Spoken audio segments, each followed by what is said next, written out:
Muy buenas tardes, señores, y bienvenidos a esta su casa un día más. Este martes prometía, y aunque en un primer momento llegamos a pensar que Pedro Sánchez, marido y presidente, iba a no declarar, que es lo que ha ocurrido, y la cosa se iba a quedar así, descafeinada, con la indignación de la acusación popular y también de la oposición por no querer colaborar con la justicia, un poquito más tarde ha querido dar un golpe de efecto. Y ya no ayudar a esclarecer la carrera profesional de su mujer, Begoña Gómez, y todo lo que se está investigando, sino a poner más palos en las ruedas del juez. Y es que Sánchez se ha querellado contra él por prevaricación. Ya saben, llevábamos días escuchándolo, era una de las posibilidades, además nos lo estaban deslizando diversos miembros del Ejecutivo, pero hoy se ha materializado con una querella contra el titular del Juzgado de Instrucción número 41 de Madrid, Juan Carlos Peinado, que es el que investiga a la mujer de Sánchez por tráfico de influencias y por corrupción en los negocios. Bueno, la querella que ha presentado la Abogacía General del Estado y a la que ha tenido acceso nuestro compañero Miguel Ángel Pérez tiene algunos extractos que creo que sería interesante que recordáramos. Miguel Ángel Pérez, buenas tardes. La querella de 35 páginas a la que ha tenido acceso Libertad Digital ha sido presentada ante el Tribunal Superior de Justicia de Madrid, en el que está aforado el juez Juan Carlos Peinado por la Abogacía General del Estado por un presunto delito de prevaricación.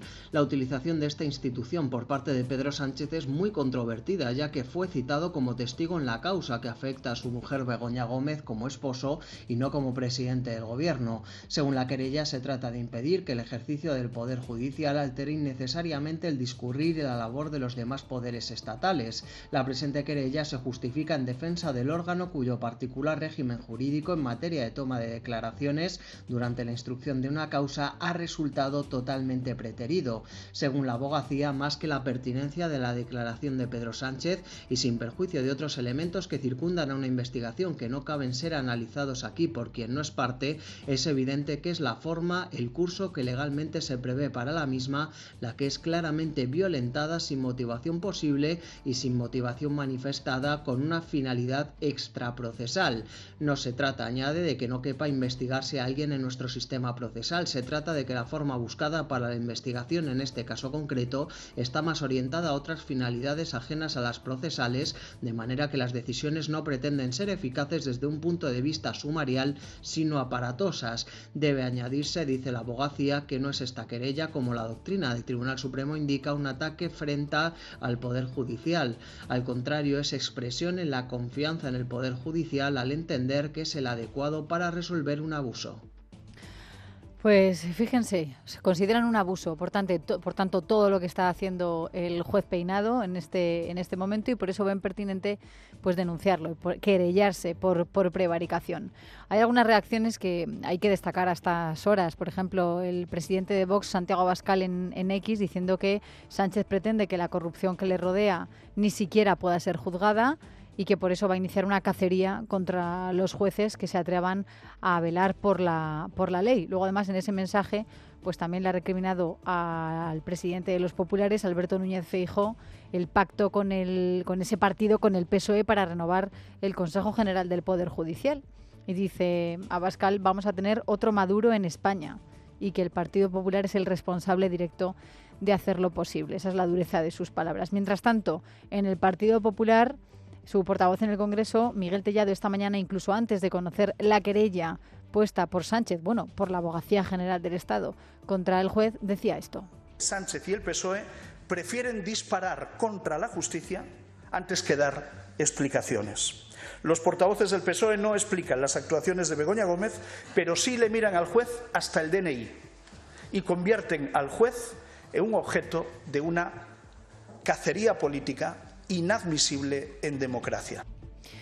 Bueno, esto es lo que tiene que ver con reacciones políticas, pero volviendo al proceso de la investigación, ya saben que la citación de hoy de Pedro Sánchez en la Moncloa la reclamó el juez Peinado para conocer lo que podría explicar un testigo más. O sea, solamente lo llamó en calidad de testigo y él se ha opuesto a decir nada.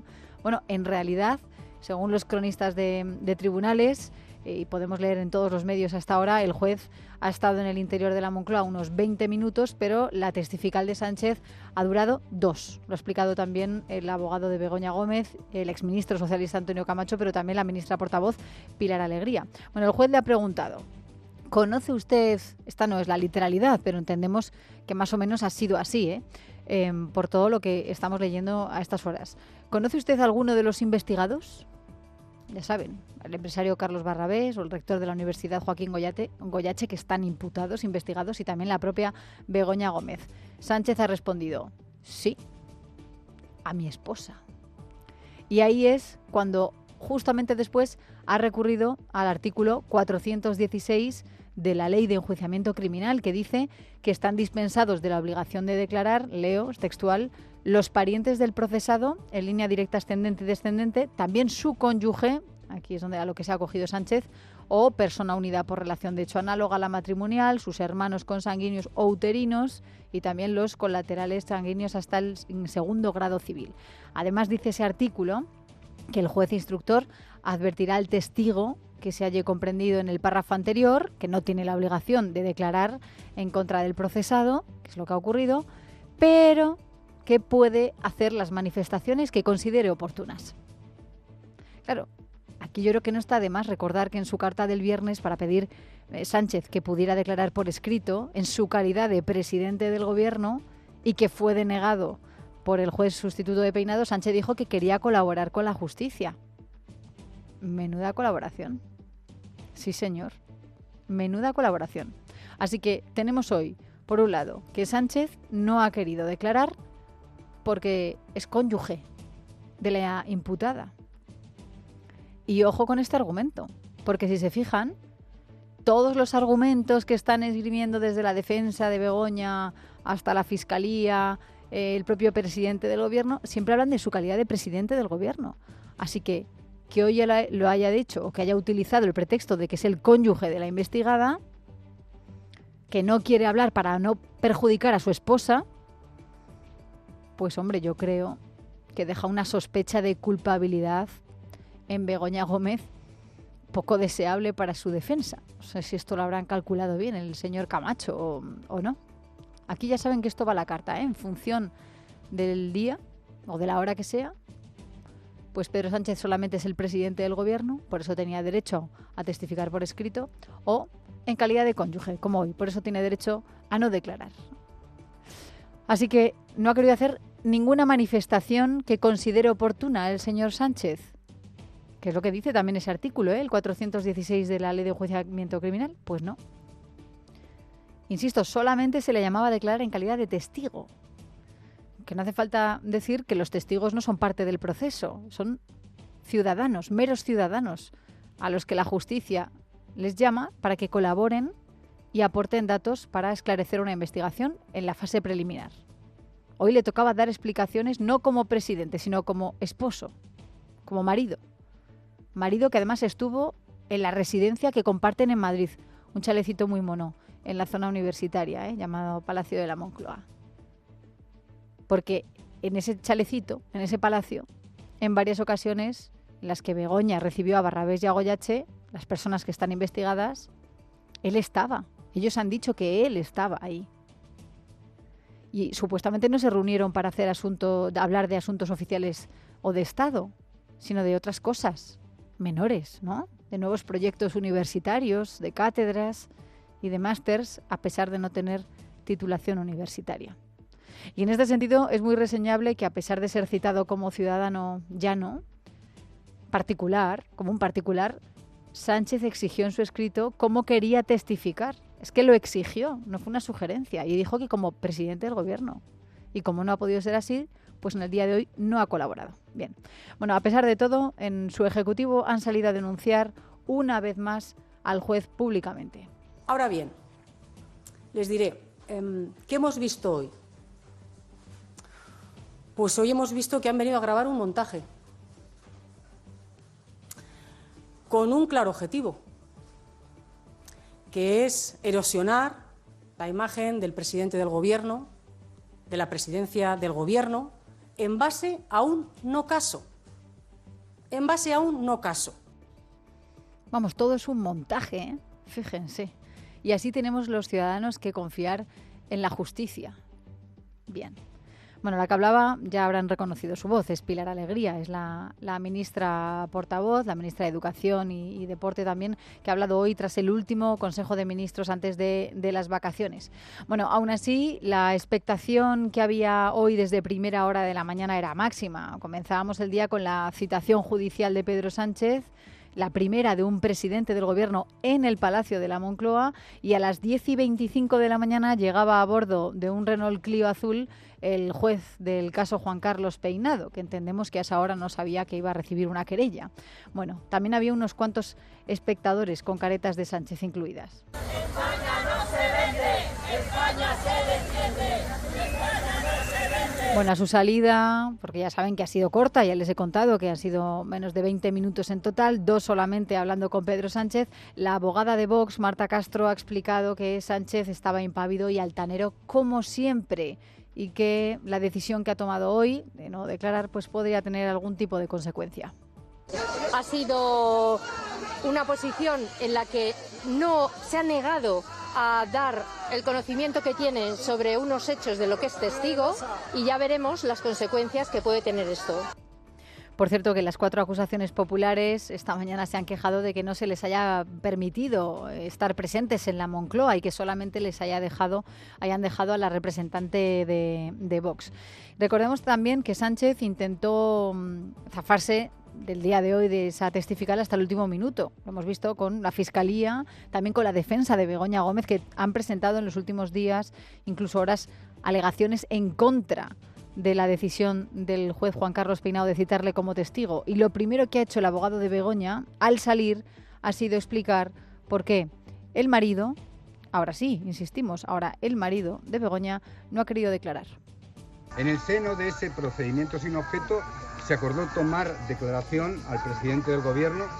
Consideramos que es innecesario afectar al funcionamiento de una institución esencial en el Estado, y así lo hemos puesto de manifiesto a lo largo de todos los escritos.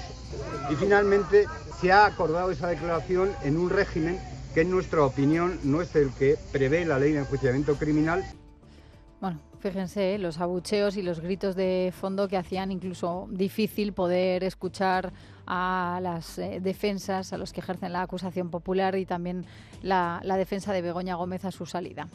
Bueno, esto es algo que contaremos y que podremos analizar a partir de las 6 de la tarde. Mientras tanto, en lo que Sánchez sí que hemos visto que se ha mostrado colaborativo es en dar privilegios a Cataluña, o lo vemos de otra manera, en perjudicar a todos los españoles excepto a los catalanes, que han conseguido el compromiso del concierto catalán. Eso es un lujo, ¿eh? Hablamos de la autonomía fiscal para recaudar el 100% de los impuestos. En definitiva, el primer paso para la independencia.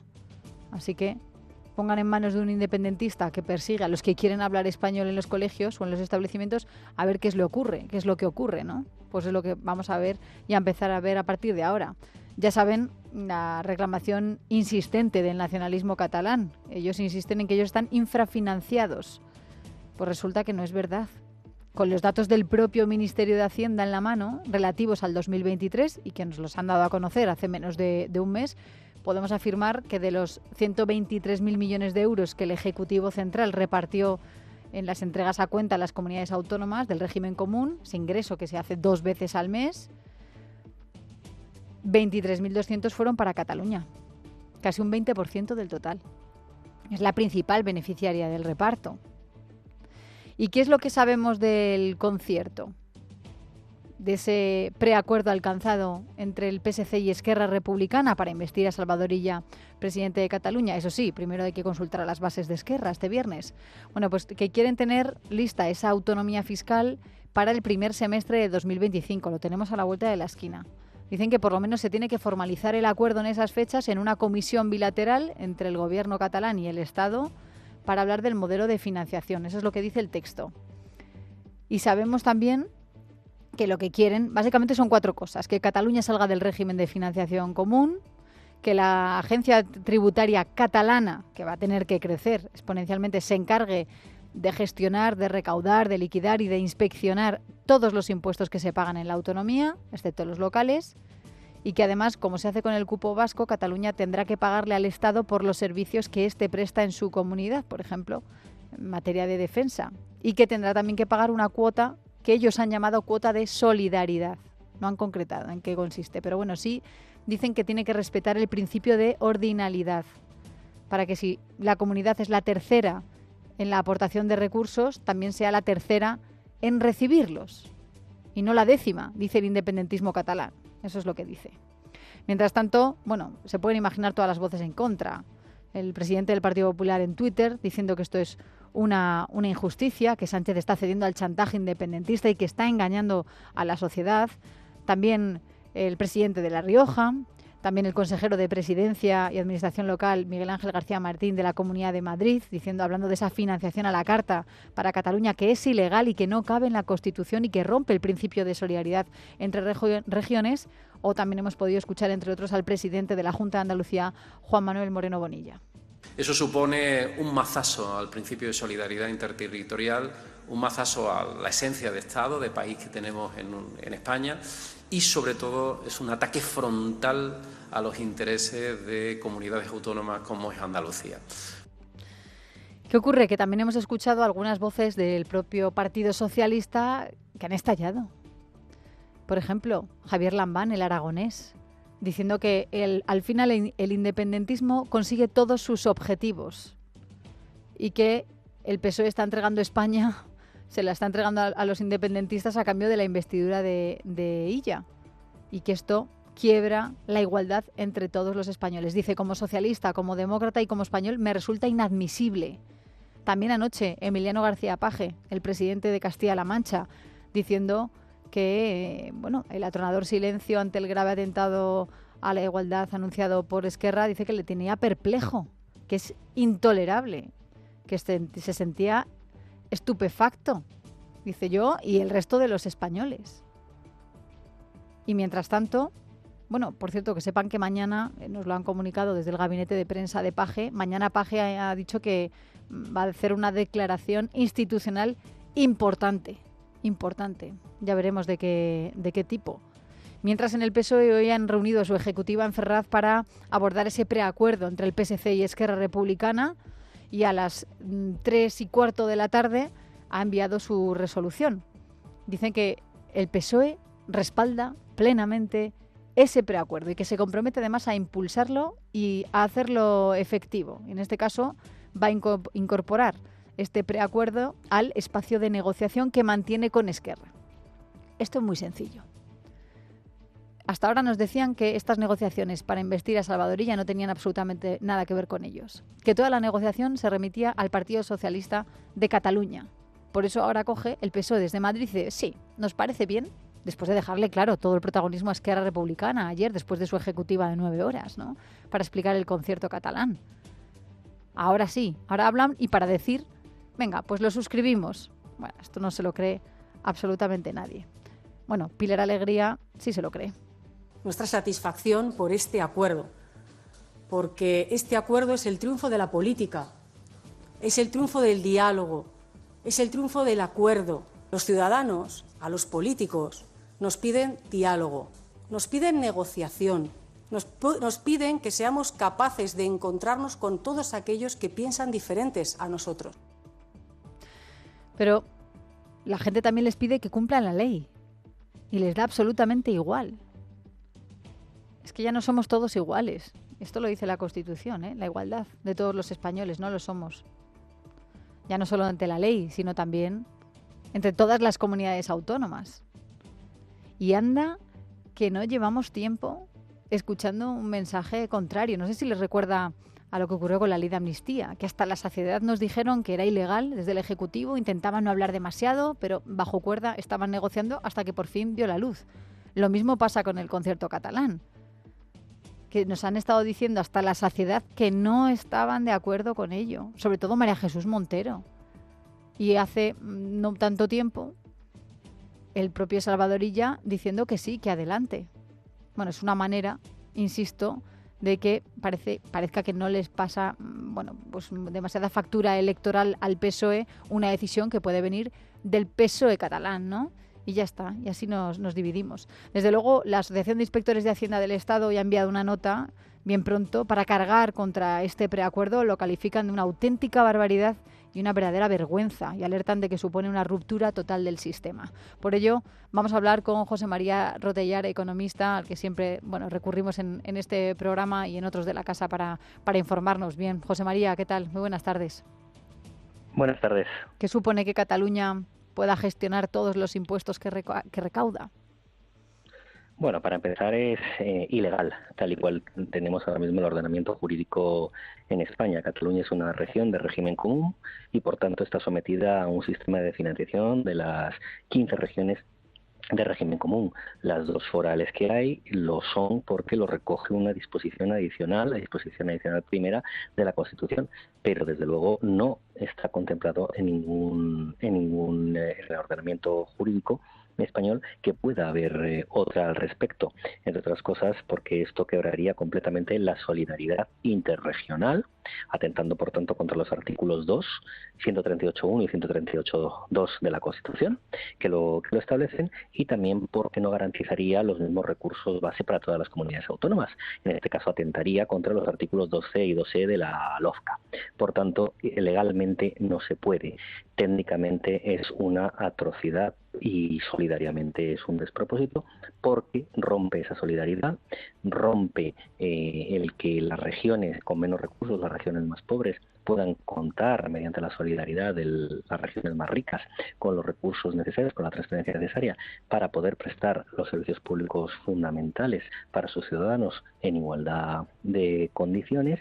Y por último es simplemente un cambalache, una transacción para que el presidente Sánchez pueda comprar unos minutos más en el Banco Azul de la Moncloa a cambio de que Esquerra apoye a ella, porque él piensa que de esa manera puede salvar la legislatura, una legislatura que está muerta desde el principio al no haber respetado el triunfo del ganador y tener que gobernar con una precariedad parlamentaria tremenda, donde le han rechazado la senda de estabilidad, el techo de gasto no financiero, y donde también Junts ha anunciado estos días que va a presentar una enmienda a la totalidad a los presupuestos. Entonces simplemente vamos a asistir a un mercado en el que le van a exigir cada vez más importe en el cheque de la transferencia, los distintos grupos que lo apoyan, especialmente los independentistas, y ahora mismo pues esto es una parte más de ese cheque, de ese trueque que le están exigiendo.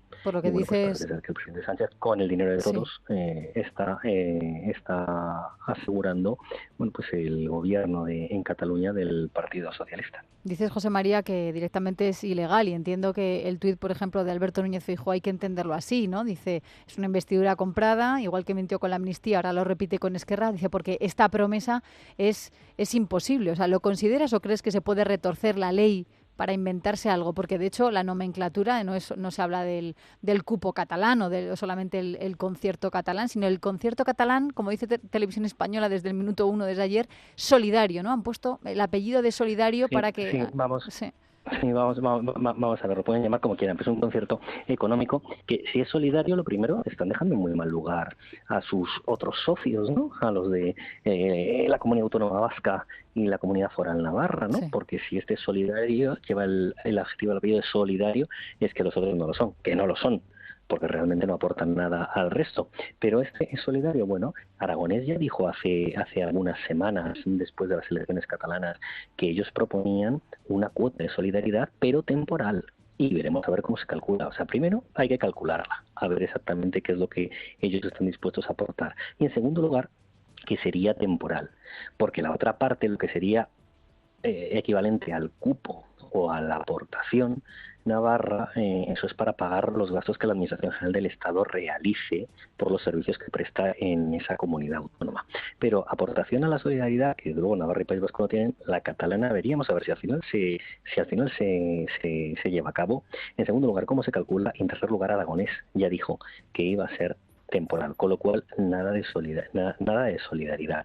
Y claro que sí, es ilegal con el sistema que tenemos ahora mismo. ¿Podría retorcerse? Bueno, pues desde el punto de vista que el Tribunal Constitucional politizado ha dicho está diciendo que la amnistía, ¿no?, es viable constitucionalmente cuando obviamente no lo es, cuando en el espíritu de los padres de la Constitución se dejó muy claro a través del rechazo de 2 enmiendas que hubo en la ponencia en la comisión de la ponencia constitucional para que no lo hubiese, porque no era el deseo, porque no tiene cabida en un Estado democrático.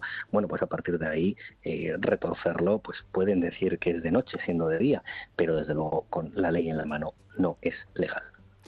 Más claro agua. Don José María Rotellar, muchísimas gracias. Un saludo. Nada, un placer. Hasta luego.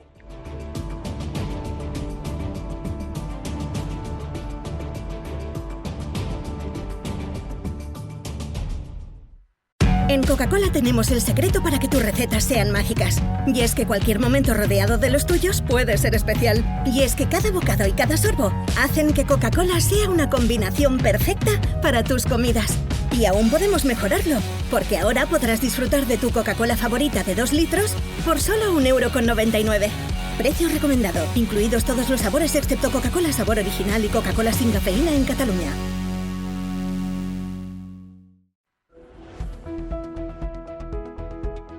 En Casa de Herrero, con Leticia Vaquero. Es Radio.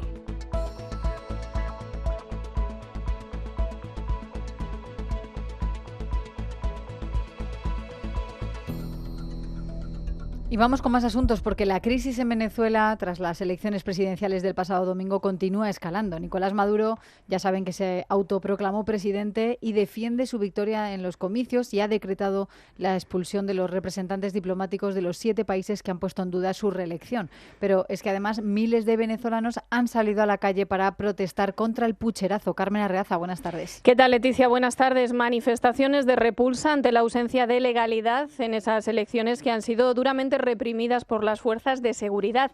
Las cifras aún son provisionales, pero varias personas habrían muerto durante las revueltas y los detenidos ascenderían a más de una decena en una jornada caótica. Luis Colom. Ha sido una noche muy larga en Venezuela, con ánimos de acabar con un régimen que con las elecciones del domingo han colmado un vaso que ya estaba muy lleno. El pueblo venezolano salió ayer a gritar en cólera contra el régimen chavista de Nicolás Maduro. De hecho, así sonaban las calles de las principales ciudades del país. ¡Desarmando a la Guardia y a la Policía del Estado!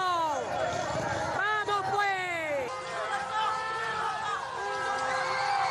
Gritos de libertad, revolución. Algunos incluso vendían 4 piedras por $1 para lanzar a los policías, aunque algunos de ellos renunciaban a su uniforme para unirse a las protestas, y varias estatuas del dictador Chávez destruidas por los venezolanos. Todas estas protestas han tenido consecuencias fatales traducidos en muertos, que a falta de confirmación oficial podría haber al menos 2 fallecidos y centenares de detenidos por las fuerzas de seguridad venezolanas. Pero los gritos de rebelión no fueron los únicos que se escucharon. Esto también se pudo oír en la ciudad de Caracas. ¡Viva el Señor! Y el pobre su choza libertad pidió. Es la Embajada de Argentina, uno de los países que se ha posicionado en contra de los datos que ofreció el lunes el régimen de Nicolás Maduro. Al conocerse la noticia de que el régimen venezolano exigió a los embajadores de los países que rechazaron esos datos a marcharse del país, cientos de venezolanos visitaron la Embajada Argentina para cantar un cántico de revolución y libertad. Argentina es uno de los 9 países que conforman el Consejo Permanente de la Organización de Estados Americanos. Ayer anunciaron que se reunirán para decretar la Carta Democrática en Venezuela y frenar así una nueva imposición de Nicolás Maduro. Gracias, Luis. Y por su parte, la oposición, con Edmundo González Urrutia y María Corina Machado a la cabeza, continúan denunciando el fraude y sobre todo intentando demostrar que ellos han sido los que han ganado las elecciones. La líder opositora, María Corina Machado, ha anunciado que Edmundo González ganó este domingo con una aplastante mayoría del 80% de los votos, unos resultados demostrables con las actas de votación que la oposición a Maduro ha logrado recopilar en un 73% de las mesas electorales. Que es relevante decir que en esta 73% de actas, los votos que las mismas incluyen son para Nicolás Maduro 2.759.256 y para Edmundo González Urrutia 6.000.000.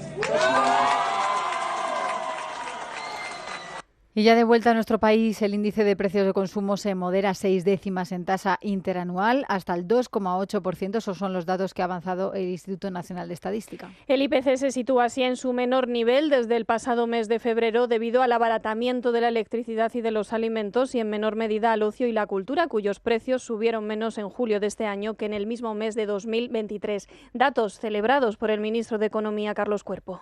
La inflación baja 6 décimas en el mes de julio hasta el 2,8%. En este buen comportamiento han sido claves la bajada de los precios de la electricidad y también la de los alimentos. Estos datos, junto con la excelente evolución del empleo, que nos ha permitido alcanzar un récord de más de 21,6 millones de personas ocupadas, confirman la fortaleza de la economía española, con un crecimiento fuerte y equilibrado superior al de nuestros principales socios.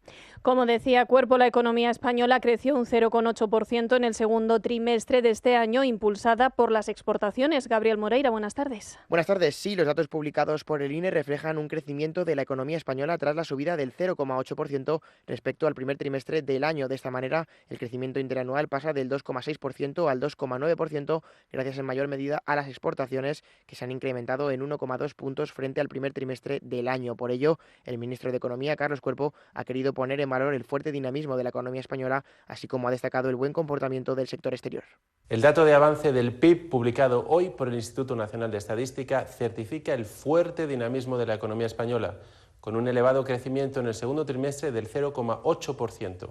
Este crecimiento sigue siendo equilibrado, con una aportación muy positiva de nuestro sector exterior y una moderación progresiva de los precios. Las cifras adelantadas muestran que el crecimiento de la economía encadena ya 13 trimestres al alza.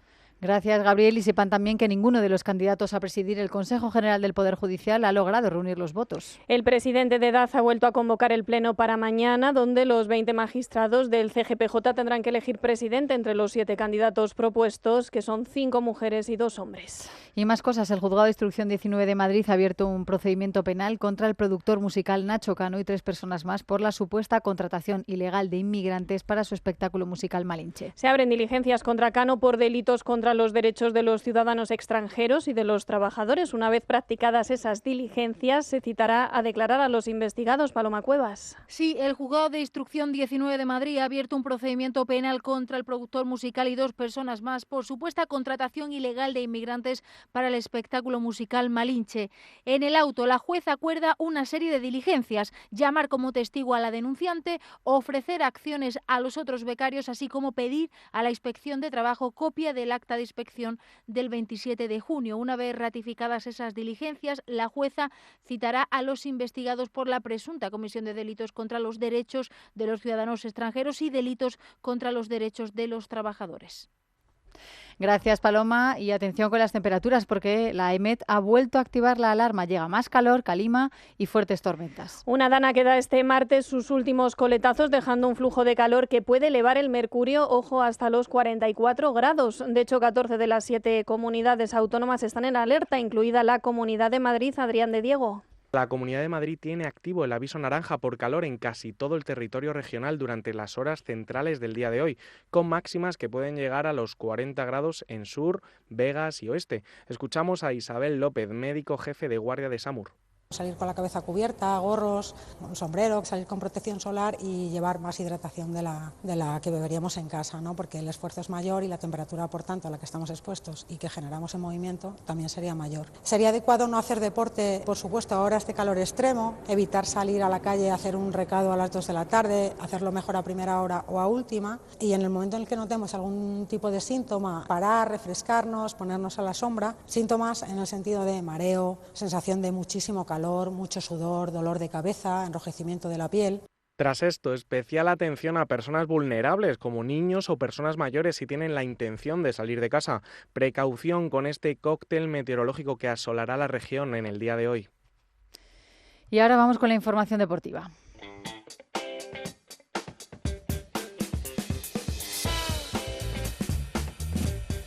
Guillermo Domínguez, ¿qué tal? Muy buenas tardes. ¿Qué tal, Leticia? Muy buenas tardes. ¿Sigues pendiente de los Juegos Olímpicos ahora que hay en juego? Hombre, por supuesto, pues estamos pendientes de ese España-Egipto en fútbol. Malas noticias para los pupilos de Santidenia, que van perdiendo por 0-2, así que se aleja ese objetivo de la primera plaza. España está clasificada para los cuartos de final, pero se complica ese objetivo de la primera plaza de grupo. Pendientes también del tenis, de ese partido de segunda ronda en dobles, Rafa Nadal y Carlos Alcaraz frente a la pareja holandesa. Malas cosas de momento, por cierto, también para Granollers y Pablo Carreño, que están perdiendo frente a los australianos.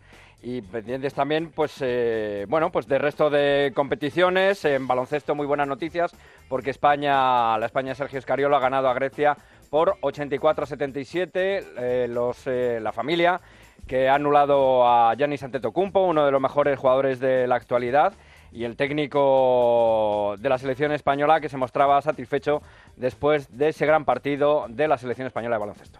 Ha sido un grandísimo partido contra un grandísimo equipo, posiblemente con más recursos individuales que nosotros, pero ha sido desde luego una de las mejores victorias de los últimos años, con un poco de todo, mucho corazón, mucha inteligencia, altruismo, generosidad. Al fin y al cabo, lo que queríamos hacer lo hemos conseguido, es decir, que Antetokounmpo se quedara en una prestación obviamente muy buena, pero normal, sin irse a los 34-35 puntos que ya lo hacen realmente casi ganador de los partidos solo. Bueno, pues la pena, a pesar de que España haya ganado a Grecia, es que Australia no haya podido hacerle el favor al equipo español, porque ha perdido frente a Canadá, una derrota bastante previsible, así que el objetivo de los cuartos de final, de esos cruces en París, está más cerca, pero no está todavía asegurado del todo. Así que bueno, pues pendientes del resto de la jornada. Tenemos a Rafa Lozano en boxeo, que está como un auténtico tiro. Un montón de deportes, en la piscina también, judo, malas noticias al final. Y la indignación en estos Juegos Olímpicos de París llega en el triatlón, porque el estado de las aguas del río Sena son lamentables, la contaminación es patente y no se ha podido disputar hoy la competición de triatlón. Hablar también, por supuesto, del balonmano, las guerreras, la selección española, que ha perdido frente a Países Bajos por 29-24, ha recuperado el equipo español su identidad, pero al final no ha habido milagro. Así que, bueno, pues muchas cosas en estos Juegos Olímpicos que contar. Y aparte de eso, pues también Kylian Mbappé, protagonista, porque ha comprado el Caen, que es equipo de la segunda división francesa, el club de su infancia. Lo ha comprado él y su familia por 15 millones de euros. Él juega en el Real Madrid, un Real Madrid que vamos a ver en la madrugada del miércoles al jueves, debutar en su primer amistoso de pretemporada a las 2:30 en horario peninsular español frente al Milan de Paulo Fonseca. Y antes, esta próxima madrugada, a la 1, en horario peninsular español, en Orlando, el Barça frente al Manchester City de Pep Guardiola. Eres un calendario humano, Willy. Te sabes absolutamente todo, ¿eh? Todas las citas deportivas. No, bueno, tengo... Eso es Dani Blanco. Eso también. Dani Blanco, que ya ha vuelto de vacaciones. Dos. Dani Blanco es la enciclopedia deportiva andante. Eso es verdad, pero aquí hay que tener, vamos, minuto y resultado. Es que, madre mía, es un no parar. Muchísimas gracias, Willy. Un placer, Leticia.